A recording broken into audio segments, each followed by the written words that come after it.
Ang bandila ng Pilipinas, ang simbolo at ang kapangyarihan, luwalhati at karangalan na mahigit 100 milyong Pilipino. Diyos ko, mangyari naway. Ang pambansang awit ng Pilipinas.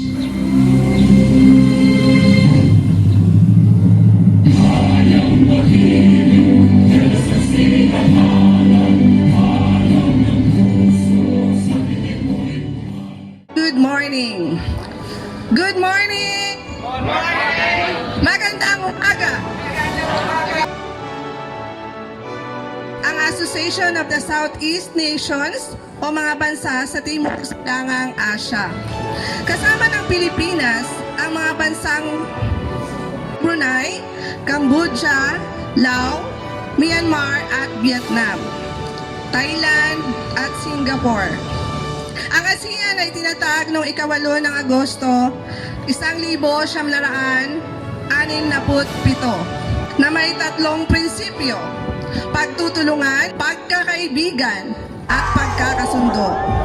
Ito ay may mga tuning magsulong at magpatupad ng kooperasyong pang-ekonomiya, panlipunan, kultura, teknikal, pang-edukasyon at iba pang larangan upang maitaguyod ang kapayapaan at katatagan ng rehiyon sa pamamagitan ng patuloy na paggalang sa katarungan at alituntunin ng batas at pagsunod sa mga prinsipyo ng United Nations Charter.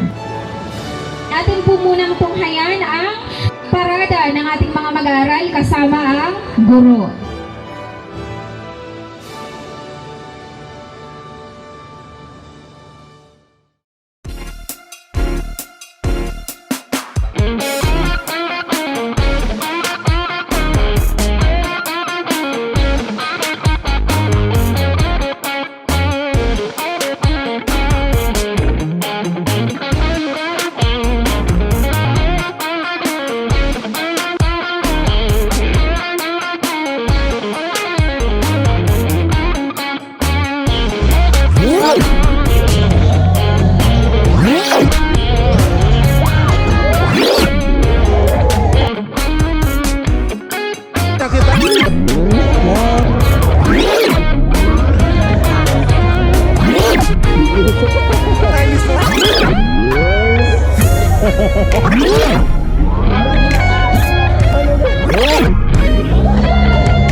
Sana hindi lamang ang panahong ito or sa ngayon natin ipagdiwang ang ASEAN Day or ASEAN Month. Sana bawat taon. Papasalamat akong muli sa ating mga mag-aaral, sa inyong aktibo at participate po sa ating programa. Gayon din po sa lahat ng guro na nag-provide ng kanilang ASEAN classrooms. And this is Ma'am Denise, your host.